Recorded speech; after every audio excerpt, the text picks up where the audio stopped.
Doon naman major sa naaresto yung nagsasabing sila ay mga Facebook journalist. Ano nang balita doon? Yan, pagkatapos po natin itong maberipika, kasi nga po may mga nag-report sa atin ng mga concerned na citizen doon. Dahil nga doon sa presence po nitong tatlong individual. Nasita po ito dito sa may Plaza Salamanca, sa may TM Calao Avenue, sa Ermita, Manila. Kasi nga po, nakasuot po ito ng, ng balaklava, tapos may vest po sila, tapos yung vest po nila nakalagay doon yung press.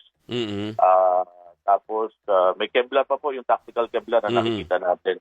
May gas mask pa po. Pare-parehas po silang tatlo. Sabi nga po siguro yung mga naka-observe sa kanila, hindi sanay na makakitang mayroong na-alarma. Na-alarma. Oo, na-alarma. Kasi nakikita naman natin, matagal na natin na nagsasama-sama.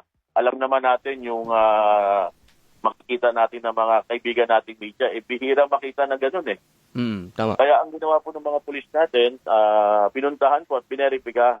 At dinala po sila sa Ermita Police Station. At nalaman nga po natin, itong mga tao na ito, isang 18 years old, isang 20 at 23, sila po ay, according sa kanila, sila po ay miyembro nung tinatawag natin. At ang nagpondo po sa kanila ay yung kilusang September 21. Doon daw po sila nabibilang, doon sa social media group na yon. Ang sa atin lang po, ipinaliwanag natin sa kanila dito po sa lungsod ng Maynila, ay meron po tayong ordinansa na umiiral, yung 9134 po. At pinagbabawal po yung mga nakabalaklava doon po sa mga katulad na pagtitipong gano'n. Opo. Major, nabanggit ba nila sa inyo kung bakit kailangan nilang takpan yung mukha nila kung nagpapakilala silang mamamahayag? Tsaka may ordinance. Ang kiniklaim po nila, baka daw po ma-red tag sila. Sabi ko, hindi ko rin makita po yung wisdom doon sa kiniklaim nila. Sa atin naman po, kaya nga po tayo naglalagay ng mga ID natin bilang mamamahayag. Alam nila na talaga tayo ay mga tagapaghatid balita. Pero tataka po tayo, bakit po yun ang sinasabi nila? At baka daw ma-post yung mga mukha nila. Kayo naman po, kung talagang kayo ay lehitimong mamamahayag, bakit naman po kayo matatakot? At palagi natin sinasabi, hindi ka aaray pag wala kang sugat. Kaya nga po, nagtataka lang ako, Major, kasi sa dami ng nag-cover na journalist dyan, nakabaladra naman ang mukha namin, nakabaladra naman ang mukha ni Steve, nagpapakilala naman na kung saang organization ka nang galing.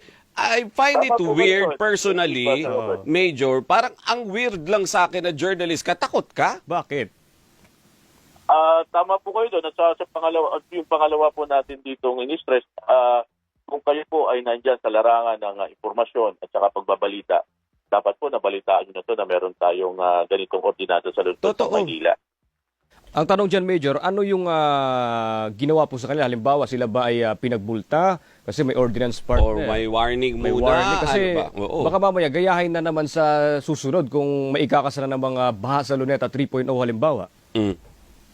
Pinagsabihan po sila at binigyan po sila ng babala na meron pong karampatang multa to. Pero hindi naman po natin ito pinagmulta kasi yung first offense natin, meron po itong multang 1,000 at saka yung pangulit-ulit po dito, meron po itong multa at kulong po.